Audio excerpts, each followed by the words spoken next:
ফুটন্ত গরম জলে দিয়ে দাও মাছের ডিম। ফুটন্ত গরম জলে মাছের ডিম দিয়ে তৈরি করে ফেলো এই দুর্দান্ত স্বাদের রেসিপি। নমস্কার বন্ধুরা, মমস কিচেন বেঙ্গলিতে আপনাদের স্বাগত জানাই। আজকে আমি ফুটন্ত গরম জলে মাছের ডিম দিয়ে আপনাদের একটা অসাধারণ রেসিপি তৈরি করে দেখাবো।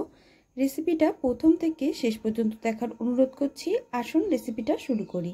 আমি কড়াইতে প্রথমে জল দিয়ে তার ভেতরে দিয়ে দিয়েছি মাছের ডিম, তার সাথে আমি দিয়ে দিয়েছি 3টে টমেটো আর পেঁয়াজ।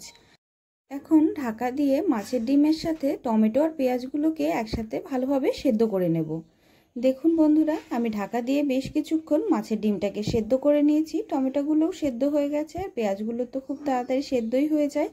এখন সেদ্ধ হয়ে যাওয়া পেঁয়াজ আর টমেটোটাকে আমি একটা পাত্রে তুলে নিচ্ছি। বন্ধুরা, আপনারা যদি আমার চ্যানেলে নতুন হয়ে থাকেন তাহলে অবশ্যই চ্যানেলটিকে সাবস্ক্রাইব করে বেল আইকন দাবিয়ে রাখবেন এমনই রেসিপি আরও দেখার জন্য। এখন আমি আরেকটা পাত্রে মাছের ডিমগুলোকে ভালোভাবে তুলে নিচ্ছি। জলের থেকে ভালোভাবে ছেঁকে মাছের ডিমটাকে শুধু আমরা একটা পাত্রে তুলে নেব। বন্ধুরা, আমার রেসিপিগুলো আপনাদের যদি ভালো লাগে অবশ্যই ভিডিওটাকে একটা লাইক দেবেন আর রেসিপিগুলো নতুন বন্ধুদের সাথে শেয়ার করে তাদের দেখার সুযোগ করে দেবেন। সমস্ত মাছের ডিমটাকে আমি একটা পাত্রে তুলে নিয়েছি। এখন চলুন একটু মশলা তৈরি করে নিই।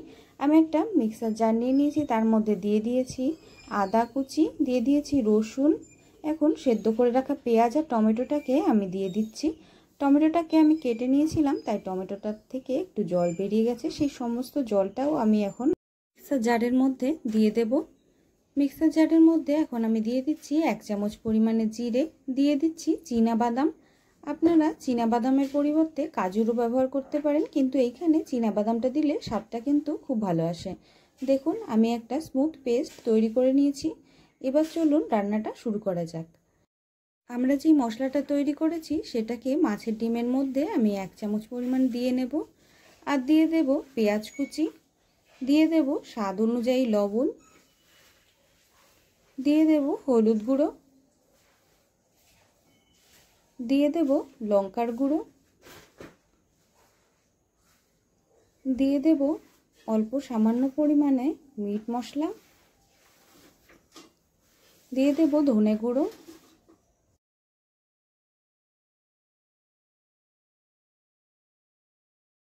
দিয়ে দেব 2 চামচ থেকে 3 চামচ পরিমাণে কর্নফ্লাওয়ার, আর দিয়ে দেব 2 থেকে 3 চামচ পরিমাণে বেসন। এবার সমস্ত উপকরণ দেওয়ার পরে হাতের সাহায্যে সুন্দরভাবে আমি মেখে নেব। তার আগে আমি দিয়ে দিচ্ছি সেদ্ধ করে রাখা আলু। সেদ্ধ করে রাখা আলুটা দিলে এর মধ্যে একটা ভালো বাইন্ডিং আসে, তার জন্য আমি সেদ্ধ করে রাখা আলুটা দিয়ে দিয়েছি। আর যখন আমরা মাছের ডিমটা ভেজে নেব তখন কিন্তু কোনো রকমভাবে তেল ছিটে আসবে না। অবশ্যই আপনারা আলুটা দেবেন। আলুটা দিয়ে আমি ভালোভাবে হাতের সাহায্যে মাছের ডিমটাকে সুন্দরভাবে মেখে নিয়েছি। কড়াইতে আমি সর্ষের তেল দিয়ে দিয়েছি।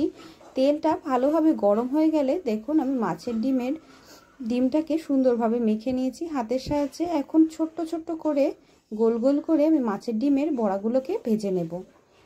ছোট ছোট করে বড়াগুলোকে আমি গরম গরম তেলের মধ্যে দিয়ে ভালোভাবে উল্টে পাল্টে একদম লাল লাল করে ভেজে নেব। বন্ধুরা, আমি আপনাদের আরেকবার মনে করিয়ে দিচ্ছি যে আমার চ্যানেলের রেসিপি যদি আপনাদের একটুও ভালো লাগে তাহলে অবশ্যই চ্যানেলটাকে কিন্তু সাবস্ক্রাইব করে বেল আইকন দাবিয়ে রাখবেন, যাতে আমি যখনই ভিডিও ছাড়ি আপনারা তার নোটিফিকেশনটা একদম সাথে সাথে পেয়ে যান। দেখুন বন্ধুরা, মাছের ডিমগুলোকে আমি কিছুক্ষণ উল্টে পাল্টে একটু লাল করে ভেজে নিয়েছি। এখন আর কিছুক্ষণ একই রকমভাবে উল্টে পাল্টে ভেজে নেওয়ার পরে আমি ভেজে নেওয়া মাছের ডিমগুলোকে তুলে নেব। বন্ধুরা, আপনারা এই রকমভাবে মাছের ডিমের বড়া তৈরি করে এমনিও খেতে পারেন, অথবা আমি রান্নাটা যেই রকমভাবে করব আপনারা সেরকমভাবেও করতে পারেন। বাড়ির সকলের কিন্তু খুবই ভালো লাগবে। দেখুন বন্ধুরা, মাছের ডিমগুলোকে আমি খুব সুন্দরভাবে মাছের ডিমের বড়াগুলোকে লাল লাল করে ভেজে নিয়েছি। এখন বড়াগুলোকে আমি একটা বাটিতে তুলে নিচ্ছি। মাছের ডিমের সমস্ত বড়াগুলোকে আমি ভেজে একটা বাটিতে তুলে নিয়েছি। আর কড়াইতে থাকা একই তেলের মধ্যে আমি দিয়ে দিয়েছি তেজপাতা ফোড়ন। তেজপাতাটা যখন তেলের মধ্যে একটু চটপট করে ফুটে উঠবে তখন দিয়ে দেব জিরে ফোড়ন। জিরে আর তেজপাতাটা ভালোভাবে যখন জিরে আর তেজপাতার একটা ভাজা গন্ধ চলে আসবে তখন আমরা যে মিক্সিতে মশলা করেছিলাম সেই মশলাটাকে আমি সম্পূর্ণ ঢেলে দেব। মশলাটাকে ঢেলে দেওয়ার পরে কিন্তু আমাদের সুন্দরভাবে মশলাটাকে কষিয়ে নিতে হবে। আমি সমস্ত মশলাটাকে ঢেলে দিয়েছি। এখন আমি কিছু গুঁড়ো মশলা দিয়ে দেব। দিয়ে দিচ্ছি 1 চামচ পরিমাণে লঙ্কার গুঁড়ো। তবে আপনারা যদি বাড়িতে বাচ্চাদের জন্য তৈরি করে থাকেন, লঙ্কার গুঁড়োটার পরিমাণ আপনারা একটু কম দেবেন। লঙ্কার গুঁড়ো দেওয়ার পরে আমি দিয়ে দিচ্ছি 1 চামচ পরিমাণে ধনে গুঁড়ো, দিয়ে দিচ্ছি 1 চামচ পরিমাণে মিট মশলা, দিয়ে দিচ্ছি 1 চামচ পরিমাণে হলুদ গুঁড়ো। এখন সমস্ত মশলার সাথে ভালোভাবে আমি কষিয়ে নেব।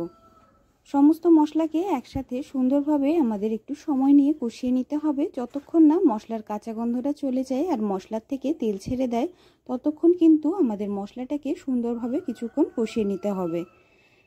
মশলাটাকে আমি কিছুক্ষণ ভালোভাবে কষিয়ে নিয়েছি। এখন আমি মশলার মধ্যে দিয়ে দিয়েছি অল্প পরিমাণে মশলা ধোয়া জল। মশলা ধোয়া জলটা দিয়ে আবার মশলাটাকে আমি সুন্দরভাবে বেশ কিছুক্ষণ কষিয়ে নেব ভালোভাবে। দেখুন বন্ধুরা, মশলাটাকে আমি বেশ কিছুক্ষণ ভালোভাবে কষিয়ে নিয়েছি। মশলার থেকে একদম তেল ছেড়ে দিয়েছে।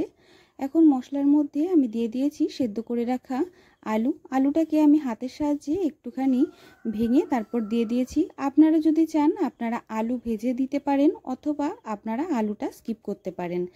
আলুটাকে দেওয়ার পরে মশলার সাথে সুন্দরভাবে আমি কিছুক্ষণ কষিয়ে নিচ্ছি। মশলার সাথে আলুটাকে বেশ কিছুক্ষণ কষিয়ে নেওয়ার পরে আমি এখানে জল দিয়ে দেব। আপনারা যতটা ঝোল খেতে পছন্দ করেন সেই বুঝে কিন্তু আপনারা জলের পরিমাণটা বেশি অথবা কম দেবেন। জলটা দেওয়ার পরে একবার আমি খুন্তির সাহায্যে ভালোভাবে নাড়িয়ে চাড়িয়ে মিশিয়ে দেব। ঝোলটা সামান্য ফুটে উঠলে ভেজে রাখা মাছের ডিমগুলোকে আমি এই ঝোলের মধ্যে দিয়ে দেব। তার আগে আমার মনে হয়েছে অল্প সামান্য পরিমাণে লবণ কম আছে, তার জন্য আমি এখানে অল্প লবণ দিয়ে দিচ্ছি ঝোলের মধ্যে। এখন আমি কিছুক্ষণ ঢাকা দিয়ে রান্না করে নেব। যখন ঝোলটা ভালোভাবে ফুটে উঠবে তখন আমরা ভেজে রাখা মাছের ডিমগুলোকে দিয়ে দেব।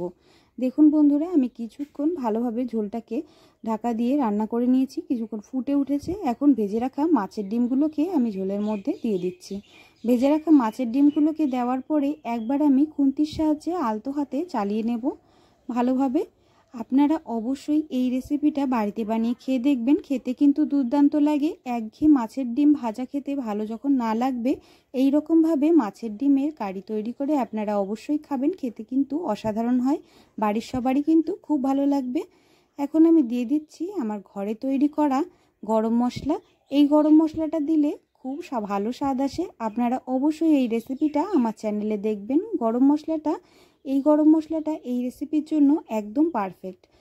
বন্ধুরা, মাছের ডিমের রেসিপি তো আপনারা অনেক রকমভাবে খেয়েছেন, কিন্তু মাছের ডিম আপনারা এই রকমভাবে একবার যদি রান্না করে খান, আপনাদের কিন্তু আর কোনো রকমভাবে রান্না করে খেতে ইচ্ছা করবে না।